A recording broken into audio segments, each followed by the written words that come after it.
আহক না, মুখ্যমন্ত্ৰী আহক, প্ৰধানমন্ত্ৰী আহক, অমিত শ্বাহ আহক, ভূপেন বৰা আমাৰ লগত আছিল, আমাৰ লগত আছে আৰু ভৱিষ্যতে আমাৰ লগতে থাকিব।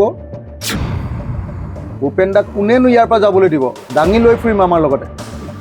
আপোনালোকে কথাটো বুজা নাই, আমাৰ লগত ৰিলেশ্যন কেনেকুৱা। যদি দৰকাৰ হয়, যদি কংগ্ৰেছত তেওঁ নাথাকেই, তেতিয়াহ'লে তেওঁক আমাৰ গোটেই বিৰোধী দলবিলাকৰ আটাইতকৈ ডাঙৰ লিডাৰজন বনাই দিয়া হ'ব, আটাইতকৈ ডাঙৰ বিৰোধী দলবিলাকৰ। আৰু যদি তাৰ পাছতো তেওঁ যদি অসন্তুষ্ট হয়, তেতিয়াহ'লে আমাৰ ৰাইজৰ দলৰ সভাপতি পদটো মই তেওঁক এৰি দিম, ৰাইজৰ দলৰ সভাপতি পদটো এৰি দিম। কিন্তু ভূপেন বৰাৰ নিচিনা এজন মানুহক, ইমান অভিজ্ঞ মানুহক, ইমান দিন ধৰি যুঁজ বাগৰ কৰি থকা মানুহক, সন্মানীয় মানুহক আমি কেতিয়াও এনেকৈ আঁতৰি যাবলৈ দিব নোৱাৰোঁ। আমি বিৰোধী দলসমূহৰ পৰা, আমাৰ আঞ্চলিক দল আৰু আমাৰ বাওঁপন্থী দলসমূহৰ পৰা আমি ভূপেন দাক সাক্ষাৎ কৰিবলৈ মনোৰঞ্জন দাৰ মই আহিছোঁ।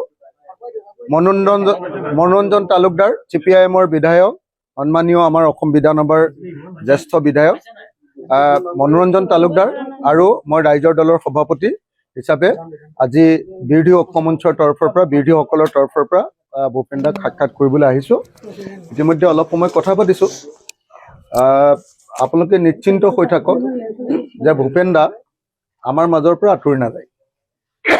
এতিয়া কংগ্ৰেছ দলৰ লগত দেৱব্ৰত শইকীয়া ডাঙৰীয়াৰ লগত কথা চলি আছে, তেখেতক আমি একেলগতে দলৰ কথাবিলাক পাতিবৰ কাৰণে এৰি থৈ আহিছোঁ, তেওঁলোকে অলপ কথা পাতি লওক। কিন্তু যদি কিবা কাৰণত কংগ্ৰেছত যদি সংঘাতো হয়, তথাপি মুঠতে আপোনালোকে এইটো বস্তু কোনেও নুলিয়াব যে ভূপেন দা বিজেপিলৈ যাব, এনেকুৱা ধৰণৰ কথা কোনেও যাতে নোলায়। অমিত শ্বাহ উপস্থিতিত 20 তাৰিখে যোগদান কৰিব। মানে আজিৰ দিনটোত মই আপোনালোকক এটাই কথা ক'ব পাৰোঁ যে আমাৰ বিৰোধী দলসমূহে আমি ভূপেন বৰাক কোনোপধ্যে আমাৰ শিবিৰৰ পৰা যাবলৈ নিদিওঁ। ভূপেন দা মোৰ নিজৰ দাদাৰ নিচিনা, মোৰ অভিভাৱক। ভূপেন দাই যদি আমাক বিৰোধী দলবিলাকৰ পৰা মোক কয় যে তহঁতে দুটাহে খেলিব পাৰিবি চিট, তে দুটাই খেলিম। আমাৰ ৰিলেশ্যন তেনেকুৱা। ভূপেন দা মোৰ উপদেষ্টা হয়, ৰাজনৈতিক উপদেষ্টা হয়, মুখ্য উপদেষ্টা এজন মোৰ। মই যিকোনো সংকটত পৰিলে, ৰাজনৈতিক সংকটত পৰিলে ভূপেন দাৰ লগত কথা পাতোঁ। আৰু ভূপেন দাই সদায় পজিটিভ চিন্তাৰে আমাক দেখুৱাই দিয়ে কেনেকৈ আগবাঢ়িব লাগে। সেইকাৰণে মই ক্লিয়াৰলি আপোনালোকক এটা কথা কৈ লৈছোঁ যে আপোনালোকে এইবিলাক কথা নুলিয়াব। ক'ত 20 তাৰিখে বিজেপিত জইন কৰিবলৈ ভূপেন দাক ইয়াত কোনোবাই যাবলৈ দিব নেকি ইয়াৰ পৰা? আহক না, মুখ্যমন্ত্ৰী আহক, প্ৰধানমন্ত্ৰী আহক, অমিত শ্বাহ আহক, ভূপেন বৰা আমাৰ লগত আছিল, আমাৰ লগত আছে আৰু ভৱিষ্যতে আমাৰ লগতে থাকিব। ভূপেন দাক কোনেনো ইয়াৰ পৰা যাবলৈ দিব? দাঙি লৈ ফুৰিম আমাৰ লগতে। আপোনালোকে কথাটো বুজা নাই, আমাৰ লগত ৰিলেশ্যন কেনেকুৱা, মনোৰঞ্জন দাৰ লগত ৰিলেশ্যন কেনেকুৱা, অখিল গগৈৰ লগত ৰিলেশ্যন কেনেকুৱা, লুৰিণজ্যোতি গগৈৰ লগত ৰিলেশ্যন কেনেকুৱা। তেওঁ অলপ আঘাতপ্ৰাপ্ত হৈছে দলৰ ভিতৰৰ কিবা এটা কথাক লৈ, গতিকে সেই কথাটোক লৈ তেওঁ অলপ আঘাতপ্ৰাপ্ত হৈছে। আমি দেৱব্ৰত শইকীয়া ডাঙৰীয়া এতিয়া কথা পাতি আছে তেওঁৰ লগত, আৰু লগত জাকিৰ হুছেইন চিকদাৰ ডাঙৰীয়া আছে, লগত আব্দুল খালেক আছে। তেওঁলোকৰ মাজত নিশ্চয় বুজাবুজি হ'ব, নিশ্চয় তেওঁ কংগ্ৰেছ দলতে থাকিব। আৰু যদি আপোনালোকক এইটো কনফাৰ্ম কৰি দিছোঁ যে যদি তেখেত কংগ্ৰেছ দলত নাথাকে, কিবা কাৰণত যদি নাথাকে, তেতিয়াহ'লেও তেখেত বিজেপিলৈ নাযায়। তেওঁ ঘৰতে থাকিম, তেওঁক ইয়াতে পহৰা দি ৰাখি থাকিম। কেলে নিয়ে? আমাৰ বিৰোধী পক্ষৰ এটা ডাঙৰ খুঁটা হয়, এটা প্ৰধান ধৰণী হয়।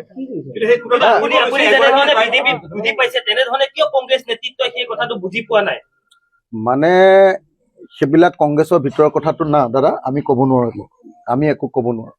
সেই কংগ্ৰেছৰ ভিতৰৰ কথাটো আমি একো ক'ব নোৱাৰো, সেইবিলাকত আমি মাত নামাতো। কিন্তু আপোনালোকে নিশ্চিন্ত হৈ থাকক যে ভূপেন বৰা বিজেপিলৈ নাযায়। যদি ভূপেন বৰা বিজেপিলৈ যায়, তেতিয়াহ'লে ভূপেন বৰাক মই যাবলৈ নিদিওঁ, মই সাৱটি ধৰি ৰখাই দিম। আপোনালোকে টেনশ্যন নল'ব, মই কৈছোঁ নহয়। খালি আপোনালোকে এনেই বাতৰি উলিয়াই নাথাকিব। আমাৰ বিৰোধী পক্ষৰ এজন ডাঙৰ লিডাৰ, তেওঁক বিজেপিলৈ যাব এইটো নকৰিব। আপোনালোকে সেইটো নুলিয়াব।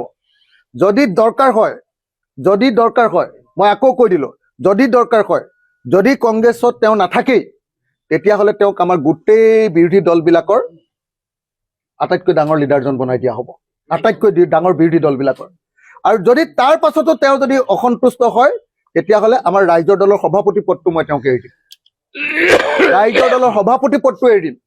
কিন্তু ভূপেন বৰাৰ নিচিনা এজন মানুহক, ইমান অভিজ্ঞ মানুহক, ইমান দিন ধৰি যুঁজ বাগৰ কৰি থকা মানুহক, সন্মানীয় মানুহক আমি কেতিয়াও এনেকৈ আঁতৰি যাবলৈ দিব নোৱাৰো। এই কথাটো আপোনালোকে মনত ৰাখিব। মই আকৌ কৈ দিছো দেই, একদম কোনো পধ্যে কোনেও নুলিয়াব যে ভূপেন বৰা বিজেপিলৈ যাব। বিজেপিক আমি ইয়াত একদম সোমাবলৈও নিদিওঁ।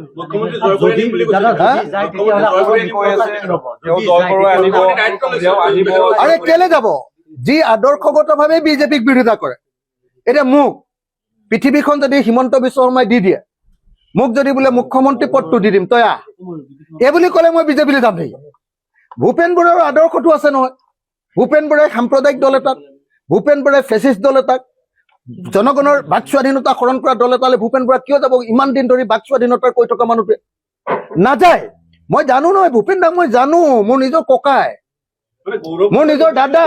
মই আপোনালোকক কৈছো, সেইবিলাক কথাত মই সোমাবলৈ বেয়া পাইছো। সেইবিলাক কথাত মই নুসুমাও। তেখেত কিবা কাৰণত অসন্তুষ্ট হৈছে। এতিয়া আমি তেওঁৰ লগত কথা পাতিছো। ভাতৃ, মই তেখেতৰ বন্ধু, মই মোৰ মেণ্টৰ, তেওঁ মোৰ এডভাইজাৰ। তেওঁক মই কেলে যাবলৈ দিম? আৰে আপোনালোকেতো জানে যে অসমৰ জনগণৰ দল ত্যাগ কৰিছে। তেখেতৰ খং উঠি আছে যে তেখেতে আগতে কিছুমান কথা কৈছিলে, সেইকাৰণে তেখেতে কিবা অসন্তুষ্ট হৈ আছে বুলি কৈছে। এতিয়া মই নিজে শুনি আছো যে এতিয়া হেৰিও ইয়ালৈ আহিব, কি কয়, জিতেন্দ্ৰ সিঙো অহাৰ কাৰণে ফোন কৰিছে। মই নিজে শুনি আছো জিতেন্দ্ৰ সিঙো আহিব, নিশ্চয় কংগ্ৰেছ দলত ৰাখিব পাৰিব। আৰু যদি ৰাখিব নোৱাৰে তেতিয়াহ'লে আমি আছো না। ভূপেন দাক ক'ত যাব দিম নেকি? মই ভৰিটোতে ধৰি থাকিম নহয়, মই হাতখনতে ধৰি থাকিম নহয়। ভূপেন দা ক'ত যায়, আপুনি ক'ত সাম্প্ৰদায়িক দললৈ যায়, এনেকৈ ক'ম নহয়। আপোনালোকে নিশ্চিন্ত হৈ থাকক। খালি এতিয়াই উলিয়াই নিদিব, এনে ভূপেন দাৰ ডিছক্ৰেডিটেড নকৰিব। ভূপেন দাক আপোনালোকে সাম্প্ৰদায়িক দললৈ যাব বুলি প্ৰচাৰ কৰি নিদিব। খালি ভূপেন দা নাযায়। আৰে মোৰ কনফিডেন্সটো চাওক না, এনেই মই ভিতৰৰ পৰা সোমাই আহি এনেই ক'ব পাৰিম নেকি তেনেকে? আপুনি মনোৰঞ্জন দাক সোধক, এতিয়া মনোৰঞ্জন দাক সোধক। ভৱিষ্যতবাণী কৈছিলে যে ভূপেন বৰা সভাপতি হৈ থাকোতে সভাপতিৰ পৰা আঁতৰাই দিব, সেইটো হ'ল। দ্বিতীয়তে কৈছিলে যে নিৰ্বাচনৰ আগত ভূপেন বৰা বিজেপিলৈ যাব। আজিও হিমন্ত বিশ্ব শৰ্মাৰ কথা যদি ইমান যদি হয়, তেতিয়াহ'লে এই গুজৰাটত যে হেৰি কি পানীৰ পাইপে যে হেৰি গৈছিলে, কি কয়, মুছলমানৰ যে তেজ গৈছিলে, এতিয়া গৈ আছে নে নাই? যদি হিমন্ত বিশ্ব শৰ্মাৰ কথাটো আপোনালোকে ইমান শিলৰ খুঁটি বুলি ভাবে, গুজৰাটৰ পানীৰ পাইপেদি এতিয়া হেৰি গৈ আছে নে নাই? আৰু গৌৰৱ গগৈ যে পাকিস্তান লিংকটো যদি প্ৰমাণ কৰিব নোৱাৰে, তেতিয়াহ'লে যে তেওঁ ঘৰলৈকে নাযাওঁ বুলি কৈছিলে, ঘৈণীয়েকৰ ওচৰলৈকে নাযাওঁ বুলি কৈছিলে, ল'ৰা ছোৱালীৰ ওচৰলৈ নাযাওঁ বুলি কৈছিলে, এতিয়া তেওঁ যায় নে নাযায়? তেওঁ মুখ্যমন্ত্ৰী পদটো যে ত্যাগ কৰিম বুলি কৈছিলে, কৰিলে নে নাই? আৰু ইয়াৰ আগৰবাৰ যে তেওঁ 21ত ইলেকশ্যন নেখেলিম বুলি কৈছিলে, খেলিলে নে নাই? আৰু তেওঁ যে কৈছিলে যে কি কয় 21ৰ পিছত তেওঁ আৰু ৰাজনীতিত নাথাকে বুলি, তেওঁ থাকিলে নে নাই? হিমন্ত বিশ্ব শৰ্মাৰ নিচিনা মিছলীয়া মানুহ এটা পাল্লাত নপৰিব দেই কোনেও। এইটো একদম পৃথিৱীৰ 2 নম্বৰ মানুহ। অসমৰ গণশত্ৰু ৰূপে মুখ্যমন্ত্ৰী যিদিনা তেওঁ ভাগিব, তাৰ পাছত অসমত তেওঁ উপাধিটোৰ নাম হ'ব অসমৰ আটাইতকৈ ডাঙৰ গণশত্ৰু মুখ্যমন্ত্ৰীজনৰ নাম হিমন্ত বিশ্ব শৰ্মা। দলত থাকিব। আৰু যদি কংগ্ৰেছ দলত নাথাকে, তেতিয়াহ'লে তেওঁ আমাৰ বিৰোধী দলবিলাকৰ, গোটেই বিৰোধী দলবিলাকৰ মূল লিডাৰজন হ'ব। আৰু তাৰ পাছতো যদি তেখেতে কিবা অসন্তুষ্ট হয়, মই ৰাইজৰ দলৰ সভাপতি পদটো এৰি ৰাইজৰ দলৰ সভাপতি পদত ভূপেন বৰাক বহুৱাম, আৰু মই উপ সভাপতি হৈ ৰাইজৰ দলত কাম কৰিম।